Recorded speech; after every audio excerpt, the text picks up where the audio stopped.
See, my autoclave. So பாய்லருக்கும் ஆட்டோக்ளவுக்கும் வித்தியாசங்கள் நிறைய இருக்குது. அது ஜஸ்ட் ஸ்டெரிலைசேஷன் ப்ராசஸில் அது கொஞ்சம் கொஞ்சமாக தெரிஞ்சுக்கலாம். இப்போ நீங்கள் பார்க்குறது ஆக்சுவலாக நான் ப்ரொடக்ஷன் பண்ணிகிட்ருக்கேன். ஸோ என்னோடய ஆட்டோக்ளவோட அந்த இதை பார்க்குறீங்க மானிட்டரில். கிட்டத்தட்ட 18 PSI இப்போ வந்துருச்சு. 18 PSI எனக்கு தேவை வந்து 15 தான். ஸோ ஜஸ்ட் நமக்கு தேவைன்றதுனால இந்த இதை நான் கொஞ்சம் எக்ஸ்ட்ரா பாயில் பண்ண விட்டேன். இதை பார்க்கலாம். இப்போ ஃப்ரீயாக இப்போ ஓப்பன் பண்ணுறேன். அதுக்கு தேவையான ஃபுல் டீட்டெயில்ஸ் இப்போ இதில் எப்படி ஒர்க் பண்ணிக்கிட்டு இருக்கு அப்படின்றத நீங்கள் தாராளமாக பார்க்கலாம். ரைட், பாருங்கள். ஸோ கொஞ்சம் ஃபுல் வியூ கொடுக்குறேன், தெரியுதா? ரைட். ஸோ இது வந்து ஆக்சுவலாக இது ஒரு சேஃப்டி லாக்கு. இந்த சேஃப்டி லாக்கு பார்ப்போம். அதை பார்த்தீங்கன்னா அந்த பாருங்கள் 20 PSIக்கு மேலே செட் பண்ணி வச்சுருக்கேன். இது கூடுச்சு அப்படின்னா ஆட்டோமேட்டிக்காக ரிலீஸ் ஆகிடும். நம்ம மறந்து விட்டுருந்தா கூட இது தெரிஞ்சுக்கலாம். ஸோ இது வந்து ஸ்டீம் ரிலீஸ் பண்ணுற வால்வு. இப்போ அதை அடுத்தாப்பில் நம்ம பார்ப்போம். ரைட். ஸோ இப்போ பாருங்கள், ஆக்சுவலாக இப்போ மேலே ஒரு வால்வு வச்சுருக்கேன், கீழே ஒரு ட்ரைனேஜ் பைப் மாதிரி வந்து இந்த இடத்துல. இது வந்து ஆக்சுவலாக இப்போ ரீசெண்டாக அதை பண்ணது. இது கூட எனக்கு ரொம்ப யூஸ்ஃபுல்லாக இருக்குது. ஸோ பாய்லருக்கும் ஆட்டோக்ளவுக்கும் இப்போ நான் கேஸில் தான் அதை பண்ணிகிட்ருக்கேன். நான் சரியா? பாய்லருக்கும் ஆட்டோக்ளவுக்கும் என்ன வித்தியாசம் அப்படின்னா, பாய்லர் வந்து ஒரு ஹியூஜ் விஷயந்தான். அது நிறைய கொஞ்சம் இன்வெஸ்ட்மெண்ட் பண்ணணும். வெளியிலேருந்து ஒரு தனி யூனிட்டை வச்சு பாய்லர் பண்ணணும். ஆக்சுவலாக அது ஒரு கிட்டத்தட்ட ஒரு 3-4 லட்ச ரூபா போட்டு பெரிய யூனிட்டாக பண்ணும் பட்சத்தில் அது ரொம்ப யூஸ்ஃபுல்லாக இருக்கும்.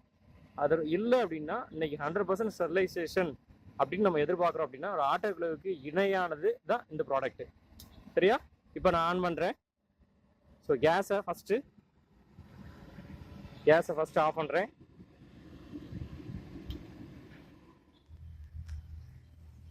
கேஸ் ஆஃப் பண்ணியாச்சு. ரைட். ஜஸ்ட் குக்கர் மாதிரி தான். ஸோ நம்மளோட தேவையான ப்ரெஷர் இந்த இருக்குது பார்த்துக்குங்களா. கிட்டத்தட்ட 19 PSI வந்துருச்சு. அப்பே சுடுது. 19 PSI வந்துருச்சு. ரைட்.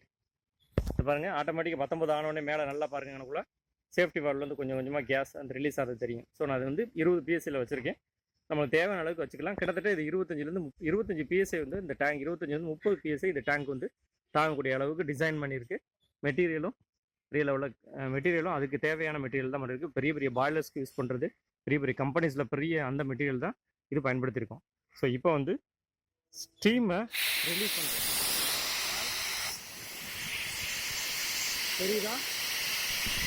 அடுத்து கீழேயும் பாருங்கள்.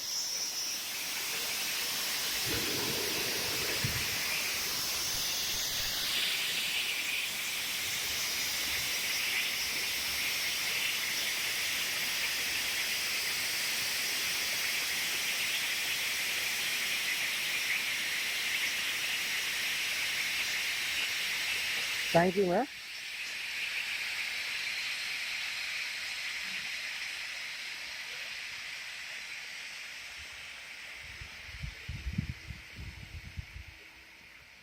இதில் அந்த கீழே உள்ள ட்ரைனேஜ் வால்வு தேவைன்னா யூஸ் பண்ணிக்கலாம், தேவையில்லைன்னா லாக் பண்ணிக்கலாம். தேவையில்லை.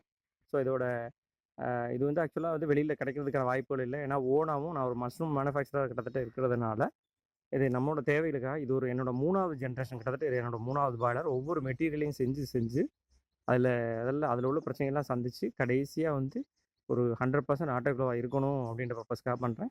இதில் உங்களுக்கு வந்து வைக்கோல் ஸ்டெரிலைசேஷனால் வரக்கூடிய எந்த ஸ்டெரிலைசேஷன் கெட்டு போய் பெட்டு கெட்டு போகும் அப்படின்றது சான்சஸே இல்லை. கிட்டத்தட்ட 95% நம்ம வந்து பெஸ்ட்டாக இதுலேருந்து இந்த ப்ராடக்டை எடுக்க முடியும். ஸோ நம்மளுக்கு சயின்டிஃபிக்காக என்ன சொல்கிறாங்களோ அது இதில் எடுக்க முடியும். கிட்டத்தட்ட இதில் இன்னும் ஒன்று கூட செய்யலாம்.